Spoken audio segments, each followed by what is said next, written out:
تو اللہ کا کچھ نہیں بگاڑ سکے گا۔ اللہ شکر گزار بندوں کو ان قریب اچھا بدلہ دیتا ہے۔ یعنی اس آیت میں اللہ تعالیٰ نے آپ صلی اللہ علیہ وسلم کا نام لیا ہے کہ قرآن مجید میں 4 مقامات پر محمد آیا ہے صلی اللہ علیہ وسلم، ان میں سے ایک مقام یہی ہے۔ باقی مقامات جو ہیں وہ اللہ تعالیٰ جیسے سورۃ احزاب میں فرماتے ہیں کہ محمد تم مردوں میں سے کسی مرد کے باپ نہیں، بلکہ وہ تو اللہ کے رسول ہیں اور نبیوں کے ختم کرنے والے ہیں، اور اللہ ہر چیز سے بخوبی واقف ہے۔ رسول صلی اللہ علیہ وسلم فرماتے ہیں صحیح بخاری میں کہ میرا نام محمد ہے صلی اللہ علیہ وسلم، جو میرے گھر والوں نے رکھا ہے۔ یعنی اللہ تعالیٰ فرماتا ہے وَمَا مُحَمَّدٌ إِلَّا رَسُولٌ، محمد بس رسول ہیں۔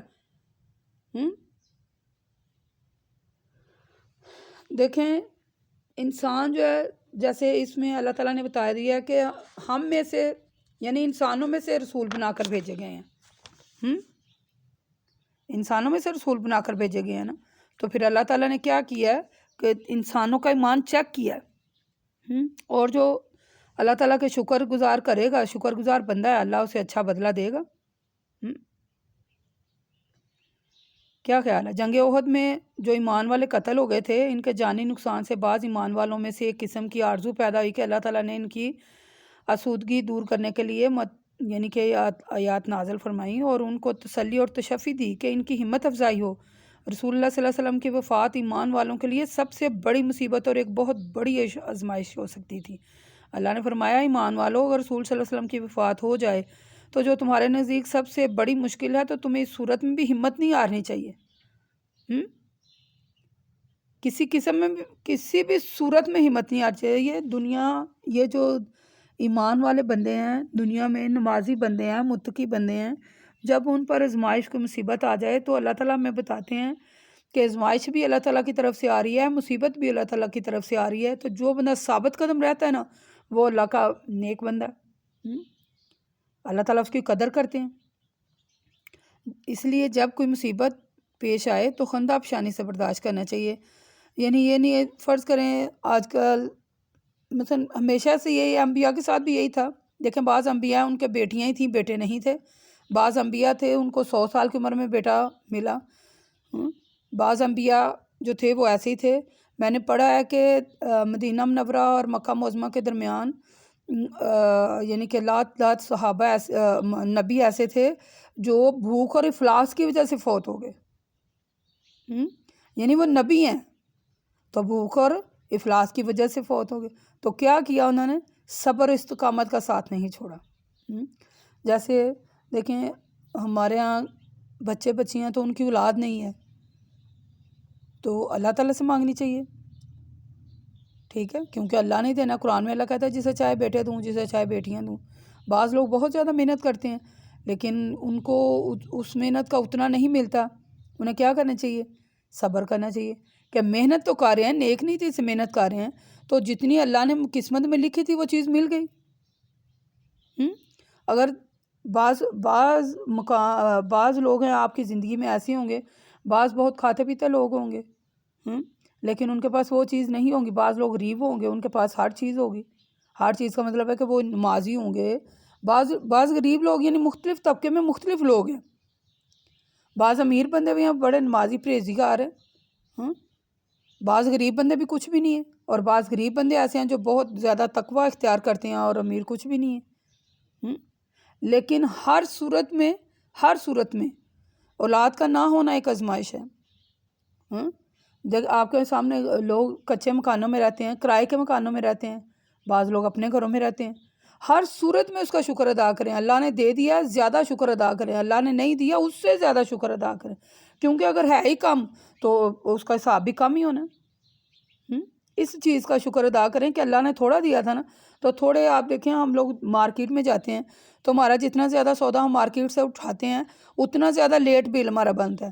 اس کی نسبت آپ نوٹ کیجئے اس بات کو کہ جب ہمارا حساب وہاں ہوتا ہے کاؤنٹر پر، تو جو تھوڑی تھوڑی چیزوں والے ہیں ان کا حساب جلدی ہو جاتا ہے، تو اللہ نے جتنا کم دیا ہوگا حساب اتنا جلدی ہو جائے گا بندے کا۔ اس پر زیادہ شکر ادا کرنا چاہیے۔ آگے اللہ تعالیٰ کہتے ہیں آیت نمبر 145 میں وَمَا كَانَ لِنَفْسٍ إِلَّا تَمُوتُ إِلَّا بِإِذْنِ اللَّهِ، کسی شخص کو اختیار نہیں کہ وہ جب چاہے بغیر اللہ کے حکم کے مر جائے۔ موت کا مقررہ وقت تو اللہ کے ہاں لکھا ہوا ہے، اس وقت موت آئے گی جو شخص دنیا میں اپنے اعمال کا بدلہ چاہے تو ہم اس کو دنیا میں بدلہ دے دیں گے، اور جو شخص آخرت میں اپنے اعمال کا بدلہ چاہے تو ہم اس کو آخرت میں دے دیں گے۔ اور اللہ شکر گزار بندوں کو عن قریب اچھا بدلہ دے گا۔ اچھا، یعنی اس آیت میں اللہ تعالیٰ نے مسلمانوں کی ہمت افزائی کی ہے۔ وَمَا كَانَ لِنَفْسِهِ أَن تَمُوتُنَّ إِلَّا بِإِذْنِ اللَّهِ كِتَابًا، یعنی کسی شخص کے اختیار میں نہیں ہے کہ بغیر اللہ کے حکم کے مر جائے۔ موت کا تو دن مقرر ہے اور اسی وقت وہ آنی ہے۔ سورۃ منافقون میں بھی اللہ تعالیٰ نے اسی طرح فرمایا، جب کسی شخص کی موت کا وقت آ جاتا ہے تو پھر اللہ اس کو ہرگز مہلت نہیں دیتا، اور جو کچھ تم کر رہے ہو اللہ اسے بخوبی واقف ہے۔ واللہ خبیر بما تعملون، یعنی اللہ اس سے اچھی طرح واقف ہے۔ یعنی اللہ تعالیٰ کے راستے میں جنگ و جہاد سے پہلو تہی کرنا، جو لوگ میدان جنگ میں جا کر شہید ہو گئے ہیں وہ مقررہ وقت سے پہلے یعنی وہ بلکہ انہیں اللہ تعالیٰ کے حکم سے مقررہ وقت پر ہی موت آنی، ان کی موت ایسے ہی لکھی تھی۔ یعنی جو شخص دنیا کی زندگی میں اپنی محنت کا بدلہ چاہتا ہے تو اللہ کہتا ہے ہم اسے بدلہ پھر دے دیتے ہیں، اور جو بندہ آخرت میں بدلہ چاہتا ہے تو پھر اللہ کہتے ہیں ہم اسے آخرت میں دے دیں گے۔ یعنی اجر و ثواب کا انحصار انسان کی نیت پر ہے، جیسے آپ صلی اللہ علیہ وآلہ وسلم فرماتے ہیں تمام اعمال کا دارومدار نیتوں پر ہے۔ ہر شخص کو وہی چیز ملے گی جس کی اس نے نیت کی ہے۔ یعنی موت تو اپنے مقررہ وقت پر ہی آنی ہے۔ پھر جو شخص اللہ تعالیٰ کے راستے میں لڑنے سے گریز کرتا ہے، یا وہ چاہتا ہے کبھی میں زندہ رہوں، دنیا کا مال متاع جمع کروں، اور مثلا وہ سمجھتا ہے کس طرح میری موت نہیں آئے گی، اللہ تعالیٰ نے اس کو اس کی نیت کے مطابق دنیا کے مال تو دے دیے۔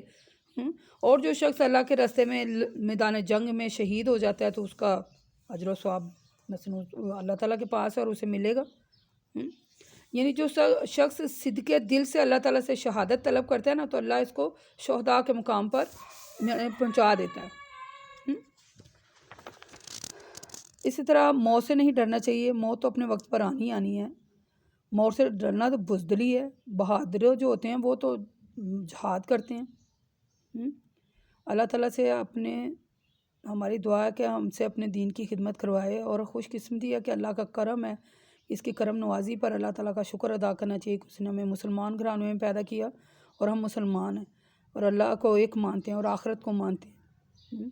تو اللہ تعالیٰ سے دعا ہے کہ اللہ تعالیٰ ہمیں سچا اور پکا مسلمان بنائے، سچا اور پکا۔ اس طرح آیت نمبر 146 اور 48 میں اللہ تعالیٰ فرماتا ہے اور بہت سے نبی ایسے گزرے ہیں جن کی یعنی کہ میں بہت سے اللہ والے اور اللہ کے راستے میں اللہ کے دشمنوں سے لڑتے رہے، تو جب اللہ کے راستے میں انہیں کوئی مصیبت پہنچی تو انہوں نے ہمت نہیں ہاری، کمزوری کا مظاہرہ نہیں کیا، کافروں کے سامنے عاجزی کا اظہار کیا، بلکہ ثابت قدم رہے۔ اللہ تعالیٰ ثابت قدم رہنے والوں سے محبت کرتا ہے۔